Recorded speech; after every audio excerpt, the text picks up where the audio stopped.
The road through Blackpine National Forest vanished beneath falling snow, swallowed by towering pines and the dying light of dusk. Ranger Evan Cole tightened his grip on the steering wheel as the radio crackled with static. A distress call, garbled, frantic, had dragged him back into the forest he'd sworn never to return to. Somewhere beyond the trees, a group of winter campers had gone silent. Blackpine was supposed to be asleep this time of year.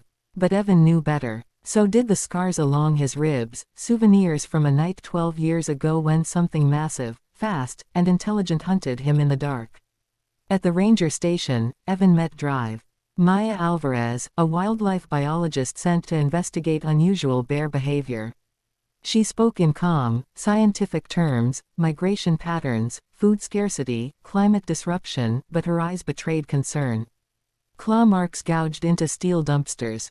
Elk carcasses ripped apart and left uneaten. Whatever was in Blackpine wasn't acting like a normal grizzly. They headed out together as night fell. The forest changed after sunset. Wind threaded through the trees like a whispering warning. Snow muffled their footsteps, but nothing muffled the feeling of being watched. When they found the campsite, it was empty, tents shredded, supplies scattered, blood staining the snow in long, dragged streaks. No bodies. Then came the roar. It thundered through the forest, deep and primal, vibrating in Evan's chest. From the shadows emerged a colossal grizzly, scarred and battle-worn, its eyes reflecting their headlamps with a terrifying awareness. This wasn't hunger. This was dominance. They ran. The bear hunted them with brutal precision, cutting off paths, driving them deeper into the forest. Evan realized the truth too late. This was the same bear from his past, older, larger, and far more aggressive. A legend among rangers, Old Bloodpaw. Surviving traps, bullets, and winters that should have killed it. As the storm intensified, Evan and Maya took refuge in an abandoned fire lookout tower.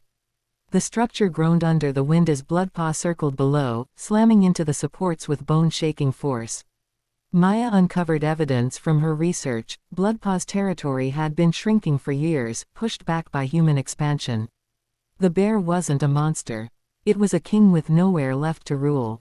At dawn, the tower began to collapse. Evan made a choice. Drawing Bloodpaw away, he lured the beast toward a frozen ravine, one last gamble. The confrontation was savage and intimate, man versus nature in its purest form. As the ice gave way, Bloodpaw fell into the chasm below, its roar fading into the depths.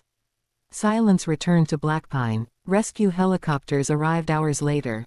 The campers were found alive, injured but hidden in a cave, spared when the storm drove Bloodpaw elsewhere. Official reports labeled the incident a tragic wildlife encounter. But Evan knew the truth. As he stood at the edge of the forest weeks later, preparing to leave for good, he noticed fresh tracks in the snow, massive, deliberate, leading deeper into the trees. Some legends don't die, they wait.